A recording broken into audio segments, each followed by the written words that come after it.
ആ ടൗൺഷിപ്പ് എന്ന ആശയത്തിലേക്ക് കേരളത്തിൽ വരാൻ വേണ്ടിയിട്ടുണ്ടായ പലവിധ അനുഭവങ്ങളുണ്ട്. ഒന്ന്, ഓഗസ്റ്റ് 23 ഇന്ത്യയുടെ തന്നെ ചരിത്രത്തിൽ ആദ്യമായി ദുരന്ത ഭൂമിയിൽ നേരിട്ട് ചെന്ന് അവിടെ ക്യാമ്പുകളിൽ താമസിക്കുന്നവരുൾപ്പെടെയുള്ളവരുമായി ആശയവിനിമയം നടത്തി പുനരധിവാസത്തെക്കുറിച്ചിട്ടുള്ള നിങ്ങളുടെ അഭിപ്രായങ്ങൾ എന്ത് എന്ന് ചോദിക്കാൻ ഒരു ഗവൺമെൻറ് തയ്യാറായി. അന്നത്തെ ചീഫ് സെക്രട്ടറി ആയിരുന്ന വി വേണു IASൻ്റെ നേതൃത്വത്തിൽ MLA വരെയുള്ള ജനപ്രതിനിധികളും അവിടെ ദുരന്തബാധിതരായി നിൽക്കുന്ന ആളുകളും ക്യാമ്പുകളിൽ താമസിക്കുന്ന ഒറ്റപ്പെട്ട മനുഷ്യരെയും ഉൾപ്പെടെ പൂർണ്ണമായി കേട്ട് രാവിലെ 9 മണി മുതൽ വൈകുന്നേരം 6 മണി വരെ തുടർച്ചയായി അവരെ കേട്ട് അവരോട് അഭിപ്രായം ചോദിച്ചു. അങ്ങനെ ചോദിച്ച ഘട്ടത്തിൽ അവർ പറഞ്ഞൊരു പ്രധാനപ്പെട്ട ആശയം, ദൈവം ഞങ്ങളിൽ പലരെയും ഞങ്ങളിൽ നിന്ന് പിരിച്ചു, ഇനി പുനരധിവാസത്തിലൂടെ ജീവിച്ചിരിക്കുന്ന ഞങ്ങളെ വീണ്ടും പിരിക്കാൻ നിങ്ങൾ അവസരം ഉണ്ടാക്കരുത്. അതൊരു വല്ലാത്ത ഹൃദയത്തിൽ കൊള്ളുന്ന പ്രശ്നമായിരുന്നു. അതുകൊണ്ട് പരമാവധി ആളുകളെ ഒരുമിച്ച് താമസിപ്പിക്കുന്ന ടൗൺഷിപ്പ് എന്ന ആശയത്തിലേക്ക് നമ്മൾ പോയി. വയനാടിനെ സംബന്ധിച്ചിടത്തോളം നിങ്ങൾക്കറിയാം, ജന്മം കൊണ്ട ഭൂമി ഇത്രയേറെ തരാൻ പറ്റിയ ഒരാളും അവിടെ ഉണ്ടാകില്ല. ഒന്നിൻ്റെ പേരിലും ജന്മം കൊണ്ട ഭൂമി ഇത്രയേറെ തരാൻ ഒരാളും അവിടെ അങ്ങനെ ഉണ്ടാകില്ല എന്നുള്ളത് കൂടി കണ്ടുകൊണ്ട് അവിടെ എങ്ങനെയാണ് ഇത്രയേറെ പേരെ ഒരുമിച്ച് താമസിപ്പിക്കാവുന്ന ടൗൺഷിപ്പുകൾ ഉണ്ടാക്കുക എന്ന് പരിശോധിച്ചു. അങ്ങനെ വന്നപ്പോൾ അത്തരം ടൗൺഷിപ്പുകൾ ഉണ്ടാക്കാൻ പ്ലാന്റേഷൻ്റെ സ്ഥലങ്ങൾ മാത്രമേ കിട്ടാനുള്ള സാധ്യത ഉണ്ടാകുള്ളൂ.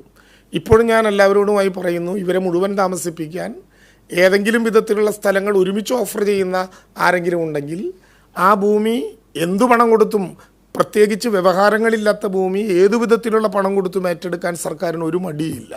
സ്വാഭാവികമായിട്ടും ആ വിധത്തിൽ അന്വേഷണം പോയപ്പോൾ 25 എസ്റ്റേറ്റുകൾ അങ്ങനെ നിശ്ചയിക്കപ്പെട്ടു. ആ 25 എസ്റ്റേറ്റുകൾ നിശ്ചയിക്കപ്പെട്ടപ്പോൾ ആ 25 എസ്റ്റേറ്റുകളിലും സുരക്ഷിതമാണോ എന്ന് നോക്കണമല്ലോ. പലരും പറഞ്ഞു, ഞങ്ങൾ പുത്തുമലയിലായിരുന്നു, പുത്തുമലയിലെ ദുരന്തമുണ്ടായപ്പോൾ ഞങ്ങൾ ചൂരൽമലയിലേക്ക് വന്നു, ഈ മലയിലും ദുരന്തമുണ്ടായാൽ ഞങ്ങൾ എവിടേക്ക് പോകും എന്ന വിലാപങ്ങളുടെ നടുവിൽ ഈ 25 എസ്റ്റേറ്റുകൾ എവിടെയെങ്കിലും ആളുകളെ വിടാൻ പറ്റാത്തത് കൊണ്ട് ജോൺ മത്തായിയുടെ നേതൃത്വത്തിലുള്ള 6 അംഗ സംഘത്തെ ഒരു പ്രത്യേക പഠനത്തിന് വേണ്ടി ഞങ്ങളവിടെ നിയോഗിക്കുകയുണ്ടായി. ആ സംഘം പോയി 25 എസ്റ്റേറ്റുകളും പഠിച്ചു. ആ 25 എസ്റ്റേറ്റുകൾ പഠിച്ചതിൻ്റെ വിശദങ്ങളായിട്ടുള്ള കാരണങ്ങളടക്കം ജോൺ മത്തായിയും അദ്ദേഹത്തിൻ്റെ പഠന സംഘവും കൺക്ലൂഷനോടെ 5 കൺക്ലൂഷൻ നിലപാടുകളോടെ ഒരു റിപ്പോർട്ട് നമ്മുടെ മുമ്പിൽ അവതരിപ്പിച്ചു. ആ റിപ്പോർട്ടിൽ അവർ 9 കേന്ദ്രങ്ങളാണ് പ്രധാനമായും അങ്ങനെ ഈ 25 എടുക്കാം എന്ന് പറഞ്ഞത്. അതിൽ കോട്ടപ്പടി വില്ലേജിലുള്ള കോട്ടനാട് എസ്റ്റേറ്റ്, മുപ്പൈനാട് വില്ലേജിലുള്ള താഴെ അരപ്പറ്റ എസ്റ്റേറ്റ്, ചുണ്ടേല വില്ലേജിലുള്ള ചുണ്ടേല എസ്റ്റേറ്റ്, ചുണ്ടേല വില്ലേജിൽ തന്നെയുള്ള ആനപ്പാറ എസ്റ്റേറ്റ്, കോട്ടപ്പടി വില്ലേജിലുള്ള നെടുമ്പാല എസ്റ്റേറ്റ്, വെള്ളരിമല വില്ലേജിലുള്ള വെള്ളരിമല എസ്റ്റേറ്റ്, ഓടത്തോട് കൽപ്പറ്റ വില്ലേജിലുള്ള എൽസ്റ്റോൺ എസ്റ്റേറ്റ്, ഭൂതക്കൊല്ലി വില്ലേജിലുള്ള എൽസ്റ്റോണിൻ്റെ തന്നെ മറ്റൊരു എസ്റ്റേറ്റ്, കൽപ്പറ്റ വില്ലേജിലുള്ള എൽസ്റ്റോണിൻ്റെ വേറെ ഒരു എസ്റ്റേറ്റ്. ഇങ്ങനെ 9 കേന്ദ്രങ്ങൾ അവർ സുരക്ഷിതമായ സ്ഥലങ്ങളാണ് എന്ന് നിർവചിച്ചു.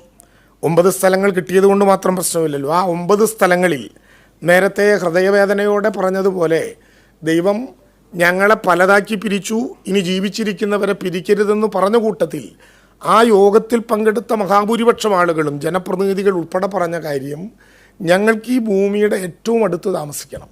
എല്ലാവരും പ്രിഫർ ചെയ്യുന്നത് മേപ്പാടി പഞ്ചായത്താണ്. മേപ്പാടി പഞ്ചായത്തിൽ തന്നെ ഞങ്ങൾക്ക് വേണം. ഭൂമിയുടെ പ്രശ്നമുണ്ടെങ്കിൽ തൊട്ടടുത്താകുന്നതിലും പ്രശ്നമില്ല. ഈ 9 എസ്റ്റേറ്റുകൾ ഞങ്ങൾ പരിശോധിച്ചപ്പോൾ ആ 9 എസ്റ്റേറ്റുകളിൽ ജോൺ മത്തായി പറഞ്ഞ ഔദ്യോഗികമായിട്ടുള്ള സുരക്ഷിതത്വം എല്ലാം കൊടുക്കുന്ന വിധത്തിൽ ആകെ നമുക്ക് എടുക്കാവുന്ന ഏറ്റവും പ്രധാനപ്പെട്ട 2 സ്ഥലങ്ങൾ ഞങ്ങളിപ്പോൾ കണ്ടെത്തിയിട്ടുള്ളതുപോലെ ഈ നെടുമ്പാല എസ്റ്റേറ്റും അതുപോലെ തന്നെ എൽസ്റ്റോൺ എസ്റ്റേറ്റുമാണ്. കോട്ടപ്പടി വില്ലേജിൽ മേപ്പാടി പഞ്ചായത്തിലുള്ള നെടുമ്പാല എസ്റ്റേറ്റും അതുപോലെ തന്നെ കൽപ്പറ്റ വില്ലേജിൽപ്പെട്ട എൽസ്റ്റോൺ എസ്റ്റേറ്റും. ഇത് ദുരന്തം നടന്ന് 2 മാസം കഴിഞ്ഞ്, നിങ്ങൾ കരുതുന്നത് പോലെ നേരം എടുത്തിട്ടില്ല. 25 എസ്റ്റേറ്റുകൾ കണ്ടു, ജോൺ മത്തായിയുടെ റിപ്പോർട്ട് വാങ്ങി. ജോൺ മത്തായിയുടെ റിപ്പോർട്ട് വാങ്ങി 10 ദിവസത്തിനുള്ളിൽ കേരളത്തിൻ്റെ മന്ത്രിസഭ ഈ നേരത്തെ ഞാൻ പറഞ്ഞ നെടുമ്പാല എസ്റ്റേറ്റും എൽസ്റ്റോൺ എസ്റ്റേറ്റും ഏറ്റെടുക്കുക എന്ന ആശയം തത്വത്തിൽ അംഗീകരിക്കുകയുണ്ടായി.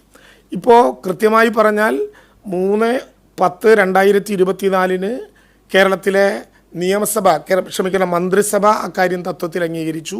4/10/2024 11/2024 DMD എന്ന ഉത്തരവ് പ്രകാരം സത്യത്തിൽ ഈ ഭൂമി തത്വത്തിൽ ഏറ്റെടുക്കാൻ വേണ്ടി ഈ 2 ഭൂമിയും ഏറ്റെടുക്കാൻ വേണ്ടിയിട്ടുള്ള സർക്കാരിൻ്റെ ഉത്തരവ് സർക്കാർ പ്രഖ്യാപിച്ചു.